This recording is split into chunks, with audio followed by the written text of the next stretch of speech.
نظری ان سے بھی عالماً گزارش کروں گا کہ اس موقع پر آپ بھی اپنے کلمات عالیہ سے ہم طلبا کو نوازیں۔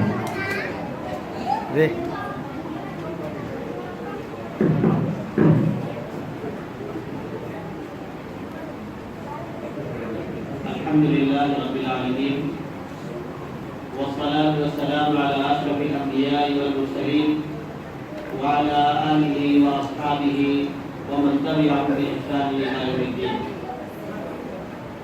أعوذ بالله من الشيطان الرجيم. بسم الله الرحمن الرحيم. فلولا نفر من كل فرقة منهم طائفة ليتفقهوا في الدين ولينذروا قومهم إذا رجعوا إليهم لعلهم يحزنون. صدق اللہ العظیم. اور اقبال نے کہا تھا کہ اپنے من میں ڈوب کر پایا سراغ زندگی، اپنے من میں ڈوب کر پایا سراغ زندگی، تو اگر میرا نہیں بنتا نہ بن اپنا تو بن.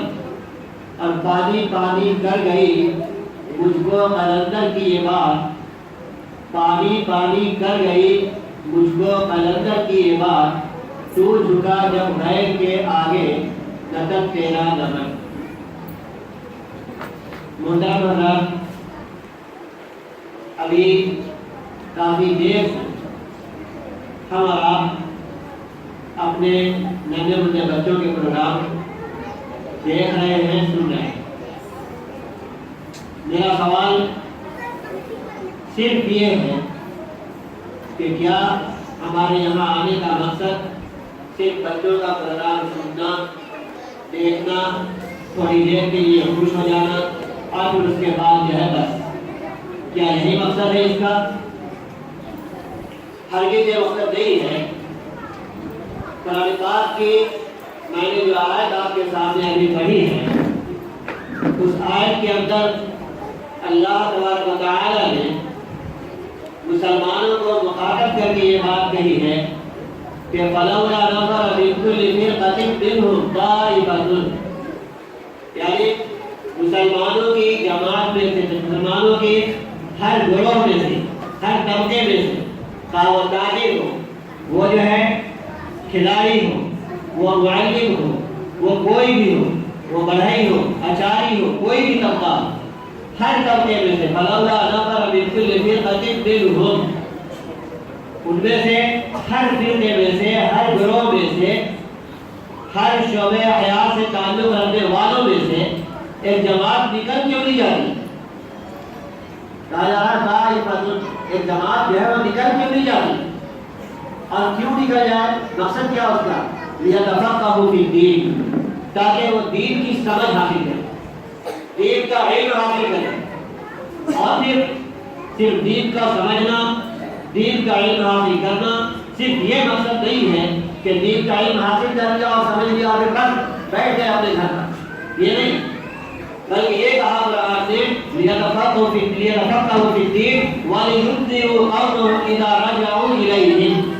ان کا مقصد یہ سیکھنے کا یہ ہو کہ وہ پھر اپنی قوم کے پاس جب لوٹ کر جائیں تو ان کو جو ہے اللہ کے اللہ کے احکام ان کو بتائیں، اللہ نے جن باتوں سے ڈرایا ان باتوں سے ڈرائیں، اللہ نے جن باتوں کی خوشخبری سنائی ان باتوں کی خوشخبری سنائیں. یہ مقصد ہے. لعلہم یحذرون. اور پھر یہ بتایا جب لوگ یہ کریں گے تو پھر لوگوں کے اندر بھی تبدیلی آئے گی.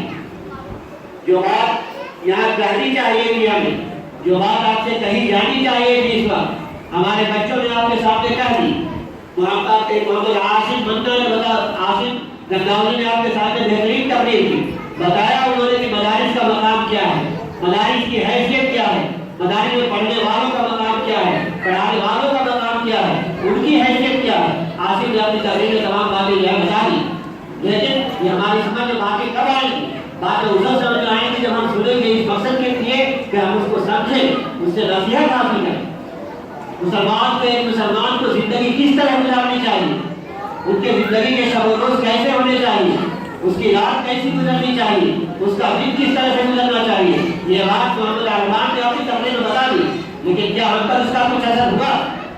ہونا یہ چاہیے تھا کہ بچوں کی تقریر سن کر کے ہی ہمارا دل پگھل جاتے، ہمارے دل کی جو سختی تھی وہ درد اور گرمی میں تبدیل ہو جاتی. یہ اس کی تقریر کا مقصد ہونا چاہیے تھا ہمارے سامنے سننے کا، لیکن آج کا ہمارا مقصد یہ نہیں ہے. ہم تو صرف یہ چاہتے ہیں تھوڑی دیر کے لیے ہمیں تفریح حاصل ہو جائے اور بس تھوڑی دیر کے لیے ذہنی سکون مل جائے اور بس، اور اس کے بعد پھر ہمیں کچھ نہیں کرنا ہے. ضرورت اس بات کی ہے کہ ہم جو اپنے بچوں کو تعلیم دے رہے ہیں ایک تو ان کے دلوں کے اندر یہ تعلیم اترے اور اس کے ساتھ ہمارے دلوں میں اترے.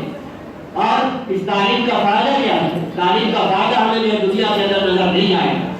اس تعلیم کا فائدہ ہمیں دنیا کے اندر نظر نہیں آئے گا، لیکن اس کا فائدہ ہمیں آخرت میں نظر آئے گا. مجھے یاد آ رہا ہے ہمارے مدرسے فائدات جو ابھی فائدات کا مدرسہ ہے، اس وقت مدرسہ تربیت اسلام تھا.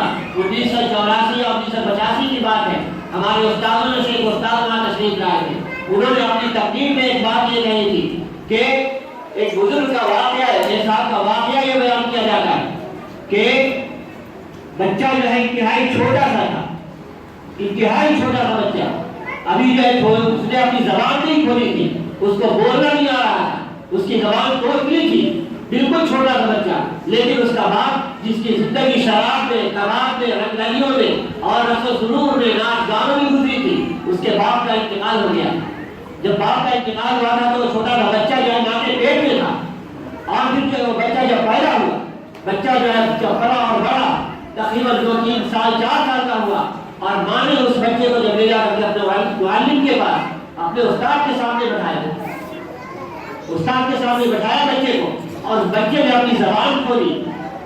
بچے نے کہا بسم اللہ الرحمن الرحیم. اس وقت اللہ کی رحمت کو جوش آ گیا، اللہ کی رحمت جو ہے جوش میں آ گئی، اور اللہ تعالیٰ نے اس کائنات کے نظام کو روکا، فرشتوں کو روکا، اور اس کے بعد فرشتوں سے کہا کہ آج جو ہے چھوٹا سا بچہ جس کا باپ شرابی تھا، جس کا باپ کبابی تھا، جس کا باپ جو ہے ناچ گانے میں زندگی بسر کر رہا تھا، جس کے راتوں دن انتہائی برے گزر رہے تھے، اور اس کو اب تک جو ہے قبر کا عذاب ہو رہا تھا، لیکن آج اس کا چھوٹا سا بچہ بسم اللہ الرحمن الرحیم کہہ رہا ہے.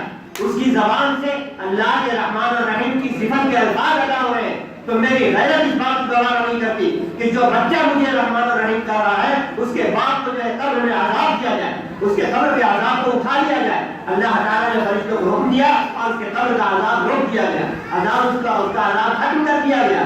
تو یہ مدارس، یہ چھوٹے چھوٹے مدارس اور ان میں پڑھنے والے بچے، آپ ان کو معمولی نہ سمجھے، ان کو کھیلا تماشا نہ سمجھے، چند لمحوں کے لیے تفریح کا سامان نہ سمجھے، بلکہ یہ آپ کو ایک پیغام دے رہے ہیں. آپ کو پیغام یہ دے رہے ہیں کہ آپ کا یہ بچہ دنیا اور آخرت کی کامیابی کا راز بنے گا. یہی بچہ آپ کی دنیا اور آخرت کی کامیابی کا راز بنے گا. جب آپ اس بچے کو اللہ کا نام، اللہ کے رسول کا نام سکھائیں گے، اس کے نبی کی تعلیمات سے آراستہ کریں گے. آج ہمارا مزاج یہ ہو گیا ہے، ہم یہ سمجھ لیا ہے کہ ہم کے مدرسے بچوں کو تعلیم دیتے ہیں، ہمارا بچہ کسی کام کا نہیں رہے گا. یاد رکھیے آپ کے کام آئے گا تو آپ کا یہی بچہ آئے گا، دوسرا کوئی بچہ آپ کے کام نہیں آئے گا. میں نے دیکھا ہے لکھنؤ کے اندر کہ باپ کا جنازہ پڑا ہوا ہے ندوے کی مسجد کے سامنے، ندوے کی مسجد کے سامنے باپ کا جنازہ پڑا ہوا ہے، اور بیگا پینٹ اور شرٹ پہن کر، بوٹ پہن کر، الگ کنارے ہاتھ باندھ کر قیم کھڑا ہے. لوگوں نے اس سے کہا کہ جنازے میں شریک کیوں نہیں ہوتے؟ تمہارے باپ کا جنازہ ہے، جنازہ کیوں نہیں پڑھتے تم؟ کہا کہ جنازہ پڑھوں گا کبھی میں وضو سے نہیں ہوں، مجھے وضو کرنے کے لیے موزہ جوتا اتارنا پڑے گا.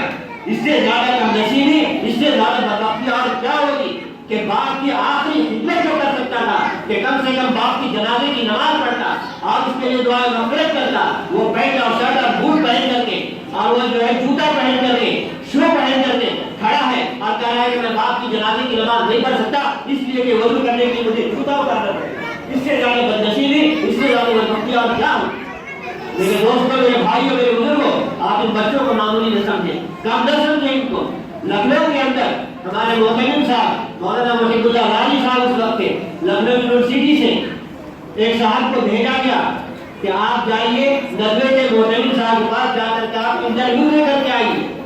انٹرویو لے کے بہت بڑے پوسٹ کے لیے، بہت بڑی نوکری کے لیے. اور اس کے بعد پھر جب وہ یہاں آیا تو یہاں ان سے ایک سوال کیا گیا، آپ یہ بتائیے کہ حضرت عائشہ کون تھی؟ وہ نیچے اوپر دائیں بائیں ادھر ادھر دیکھ رہے ہیں، کہہ رہے مجھے معلوم نہیں کہ حضرت عائشہ کون تھی. یہ ہے مسلمانوں کا حال. بہت بڑے تعلیم یافتہ اپنے آپ کو کہہ رہے ہیں، پوچھا گیا ابو بکر صدیق کون تھے؟ نہیں معلوم مجھے ابو بکر صدیق کون تھے۔ پھر کیا ہے آپ ہماری زندگی کا مقصد کہ ہمارے اپنے اسلامی تاریخ ہمیں معلوم نہیں ہے، ہمیں اسلامی تاریخ کی شخصیات معلوم نہیں ہے، ہمیں جو ہے اپنے نبی کا نام معلوم نہیں ہے، ہمیں اپنے نبی کے افراد کا نام معلوم نہیں ہے، اپنے نبی کے صحابی کا نام معلوم نہیں ہے، ان کے خلفاء کا نام معلوم نہیں ہے، پھر ہماری تعلیم کا مقصد کیا ہے؟ ہم کیسے مسلمان ہیں؟ مسئلہ یہ ہے کہ ہم نے یہ دنیا کو سب کچھ سمجھ رکھا ہے، ہم نے دنیا کو اور اس کی تعلیم کو سب کچھ سمجھ رکھا ہے کہ یہ ہم پڑھیں گے تو ہم کو دنیا حاصل ہوگی، کامیابی حاصل ہوگی، ہم دنیا کے اندر سکون رہیں گے، یقیناً آپ کامیاب ہوں گے، یقیناً آپ دنیا کے اندر سکون ہوں گے، یقیناً آپ میرے سب سے اوپر رہیں گے، آپ مقام پہ رہیں گے، لیکن یاد رکھیے ایسے لوگوں کے اللہ کی نظروں میں کوئی قدر نہیں ہوگی۔ جو بچہ اپنے باپ کی جنازے کی نماز نہ پڑھ سکے، جس بچے کو اپنے نبی کے اور صحابیات کے اور ازواج کے نام معلوم نہ ہو، پھر وہ بچہ کیا ہے، اس کی تعلیم کیا ہے؟